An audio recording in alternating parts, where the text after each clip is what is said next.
अच्छा, आप ये बताइए, प्रेम के कारण से इतनी हिंसा और हत्याएं क्यों हो रही हैं? भाइयों, आप ये समझिए कि प्रेम और राग में अंतर क्या होता है। प्रेम, अटैचमेंट, लगाव, राग, इन सब में क्या अंतर है? ये सब सुनने में एक जैसे हैं, लेकिन बहुत ही बड़ा भ्रम उत्पन्न करके रखा है। आजकल जिसे प्रेम समझा जा रहा है वो हत्या और हिंसा का परिणाम में अनिष्ट का, विनाश का ही कारण बन रहा है। इसके कारण से इस प्रेम के नाम पे बहुत सारी हिंसाएं और हत्याएं घटित हो रही हैं। ये प्रेम है क्या? जो सुनने में तो बहुत ही सुंदर शब्द है, संसार में भी बहुत सुंदर ढंग से परिभाषित है। ग्रंथों या किताबों में, पुस्तकों में भी आपने इसे बहुत सुंदर ढंग से पढ़ा होगा। लेखकों की कविताओं में, उनकी रचनाओं में, गद्यों में और पद्यों में भी बहुत अच्छे ढंग से आपने इसे समझा होगा। ये बहुत ही बुरे ढंग से तांडव कर रहा है, खास करके आज की पीढ़ी में। आज के युवा लोग, वैसे तो इस बंधन से सभी जकड़े हुए हैं, लेकिन युवा लोग कुछ विशेष रूप से इसके रंग में रंगते जा रहे हैं और बिल्कुल मोटिवेट होकर के उस तांडव का शिकार होते जा रहे हैं। तो पहले आप ये समझिए कि प्रेम और लगाव ये दोनों अलग अलग शब्द हैं। प्रेम, लव, लगाव, अटैचमेंट, राग, आसक्ति, इन नामों से जाना जाता है। प्रेम एक बहुत पवित्र शब्द है। पवित्रता इसके उद्देश्य में होती है। जैसे चंद्रशेखर आजाद, भगत सिंह, राजगुरु सुखदेव, ये सब जो देशभक्त हुए, या फिर आज की आर्मी है जो सीमाबद्ध है, सीमा से बंधी हुई, वहां हम लोगों की रक्षा के लिए कार्य कर रही है, या फिर ईश्वर की भक्ति के लिए सूरदास, मीराबाई, तुलसीदास, ये शब्द प्रेम के लिए उनका उद्देश्य देखिए। उद्देश्य जब महान होता है और पवित्र होता है, जैसे एक होता है ना, बिजली होता है और एक पावर हाउस होता है, तो प्रेम शब्द जब किसी महान वस्तु से या महान उद्देश्य से जुड़ा होता है तब वह प्रेम होता है। प्रेम शब्द में त्याग होता है और उसमें जो आनंद होता है वो विकृत नहीं होता है, वो त्याग का सुख होता है। लेकिन आजकल जिसे प्रेम समझा जा रहा है उसका कारण अज्ञान या अंधकार है। अज्ञान एक ऐसा अंधकार है कि वो अंधे को और जिसके पास नेत्र हो दोनों को समान फीलिंग देता है, क्योंकि रात्रि के समय में, अंधकार के समय में अंधा भी नहीं कुछ देख सकता और जिसके पास नेत्र है वह भी नहीं कुछ देख सकता। जबकि उजाले में जिसके पास नेत्र है वो व्यक्ति तो देख सकता है लेकिन अंधा नहीं देख सकता है। लेकिन अंधकार एक ऐसी वस्तु है और अंधकार ही अज्ञान है। अज्ञान एक ऐसी वस्तु है कि अंधे को और जिसके पास नेत्र है दोनों को समान बना देता है। तो ऐसे आजकल की पीढ़ी जो है ना, वो जिस चीज को अध्ययन कर रही है उसको प्रैक्टिकल रूप में कुछ और ही समझ रही है। आज का ज्ञान भी निश्चित नहीं है। जिसकी जैसी मति उतनी परिभाषा है ज्ञान की।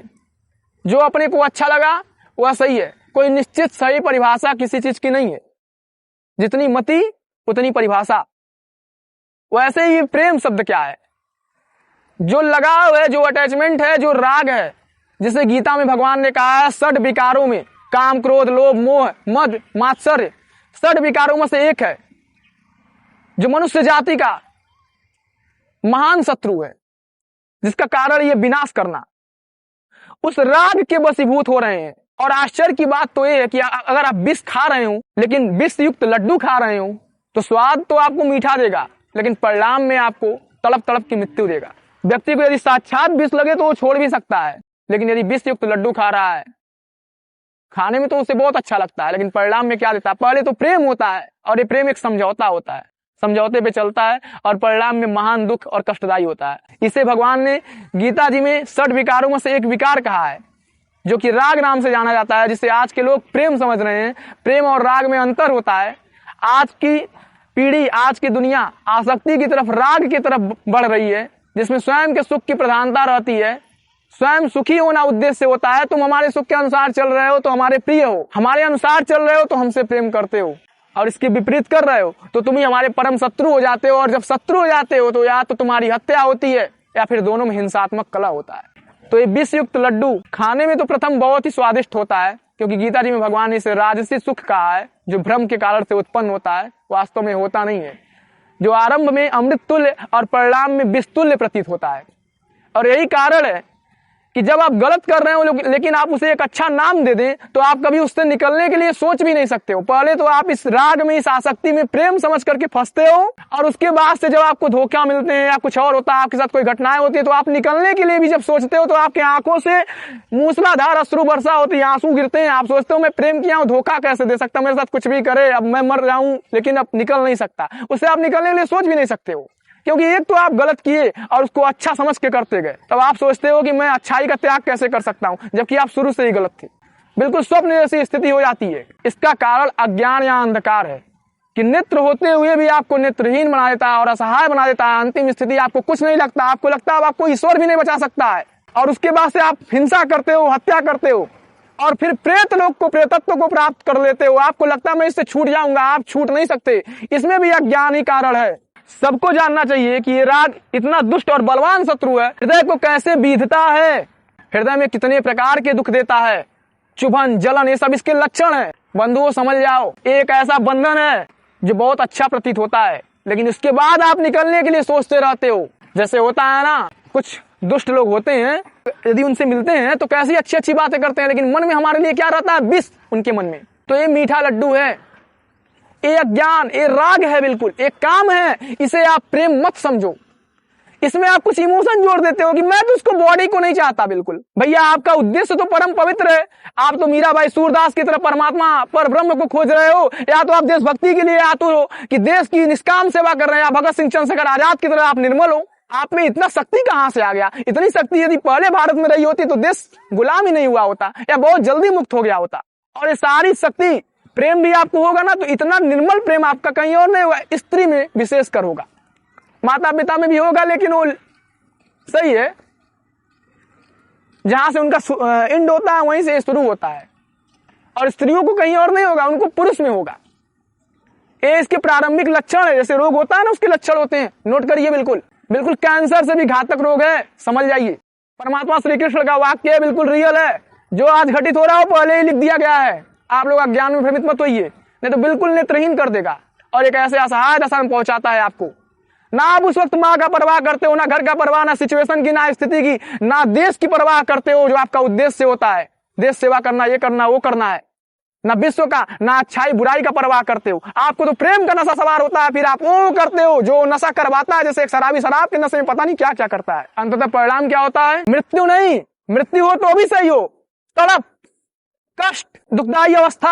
आप तो जाते ही हैं, अपने साथ साथ कितने लोगों को ले जाते हैं, मित्र यार सबको, भाई बंधुओं को, माता पिता को, सबको लेकर के आप जाते हैं। करोड़ों रुपए का ज्ञान है, यदि आप धारण कर लेंगे इसे, आप समझ जाएंगे।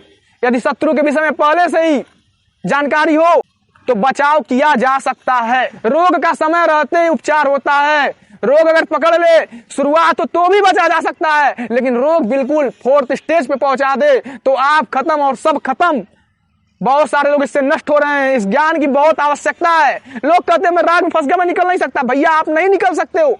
आपने पहले उसको बहुत अच्छा समझ लिया ना। आपने समझ लिया मैं तुलसीदास राम की भक्ति करके यहां तक पहुंचा, राम ने मुझे धोखा दे दिया, मैं जी के क्या करूं, मैं न्यौछावर करता हूं ये शरीर, मुझे तो भारत माता ने धोखा दे दिया, उनके लिए मैंने अपना त्याग में जीवन बनाया।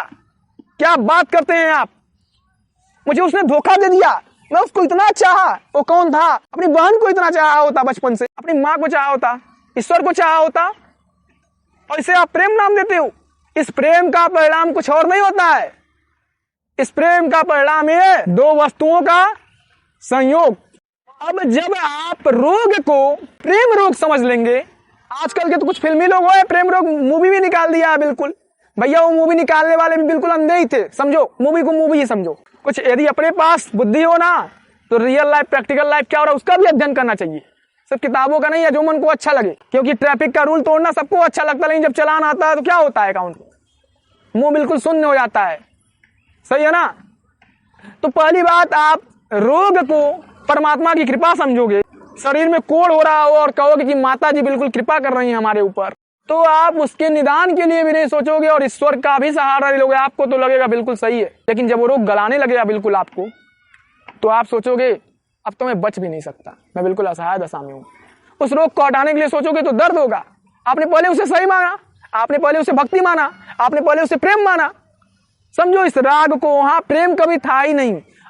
यानी आप गलत कार्य कर रहे हो, गलत स्थितियों में जकड़ रहे हो, विकारों से ग्रसित हो रहे हो, विकारों के वशीभूत हो रहे हो, फिर उसे आप एक अच्छी संज्ञा दे रहे हो, प्रेम। अब प्रेम समझ के उस संज्ञा में, नाम तो अच्छा है, मतलब एक तो काम बुरा कर रहे हो और रक्षा के लिए कमांडो लगा रखा है बाहर, प्रेम शब्द का कमांडो, बिल्कुल, कि उससे आप कोई भी दशा हो जाए आपका, बिल्कुल छलनी हो जाओ, लेकिन निकलने के लिए सोचोगे तो आंखों से 2 बड़े बड़े बूंद गिरेंगे और कहोगे नहीं, मैं प्रेम से नहीं बाहर आ सकता, मैंने उससे प्रेम किया है, वो कुछ भी करे मैं छोड़ूंगा तो धोखा हो जाएगा बिल्कुल। और वो भी दोनों पक्ष एक अनजान कल्पना से ग्रसित होता है, जिसमें सच्चाई ट्रुथ बिल्कुल शून्य होती है और परिणाम मृत्यु और दुखद होता है। पहले तो आप गलत चीज को जब सही समझ लोगे तो माइंड जो होता है बिल्कुल अभ्यस्त हो जाता है, उसके लिए विशेष श्रद्धा विशेष आदर के भाव उत्पन्न हो जाते हैं और उसके अंदर सारे कुछ बुरे ही बुरे अनिष्ट ही अनिष्ट भरे होते हैं और परिणाम में भी वही प्रकट होते हैं। बिल्कुल। तो आज पहले जो लोग इस प्रेम में नहीं फंसे हैं उनसे आग्रह है, वो इस प्रेम में फंसने की आवश्यकता नहीं है। और जो फंस गए हैं वो ये ना माने कि अब मैं इससे निकल नहीं सकता, ईश्वर भी मुझे नहीं निकाल सकता, उसकी छवि बस गई है। आपने आदत इमोशनली फिजिकली घूम करके यादों के साथ उसकी मेमोरी जोड़ ली है। बिल्कुल अभ्यास से कटता है, विष से विष कटता है, लोहा से लोहा कटता है और ज्ञान से सब कुछ कट सकता है। अज्ञान से इसकी उत्पत्ति हुई है और ज्ञान से इसका तत्क्षण अनिष्ट होगा। अंधकार हजारों साल से हो, मोमबत्ती का दीपक की ज्योति, सूर्य की किरणों का प्रकाश ऐसा ज्ञान है, दीपक की ज्योति का प्रकाश ऐसा ज्ञान है, मोमबत्ती का प्रकाश ऐसा ज्ञान है कि अंधकार यदि कोई कमरा 1000 वर्षों से बंद हो उसमें भी मोमबत्ती जलाई जाए तो तत्क्षण अंधेरा दूर करता है। नहीं कहता मैं 1000 वर्षों से हूं, 1000 वर्ष जलूंगा तो भी दूर होगा, यह आप संभव नहीं है। अमूल्य ज्ञान है। आप लोग अपना कल्याण करिए। जो इस रोग में फंसे हुए हैं, मरने के बाद भी इसका अंत नहीं होता है, प्रेतत्व की प्राप्ति और उसके बाद से बहुत दुखद कष्ट झेलना पड़ता है। इसमें भी अज्ञान ही कारण है, अज्ञान से शुरू हुआ, अज्ञान से ही। और बहुत आप लोग सोचते हो कि अगर आप इतना ही प्रेम करते हो तो मर क्यों रहे हो, उसके लिए जीना चाहिए, फिर इतना ही उसके सुख के लिए जीते हो तो जीना चाहिए। बिल्कुल उसे आप छूटने के लिए बिल्कुल क्यों आतुर हो, और जब छूटने के लिए इतने आतुर हो तो उसमें फंसे ही क्यों। समझिए कितना बड़ा चक्रव्यूह है, द्रोणाचार्य का नहीं माया का, और खास करके इस कलयुग के समय का रचा हुआ, जो ज्ञान रूपी अभिमन्यु या अर्जुन ही भेदन कर सकता है। और कृष्ण इसीलिए पहले ही बता करके गए हैं। So come to you Bhagavad Gita and pray to god Krishna. They can do anything. Nothing is impossible for them.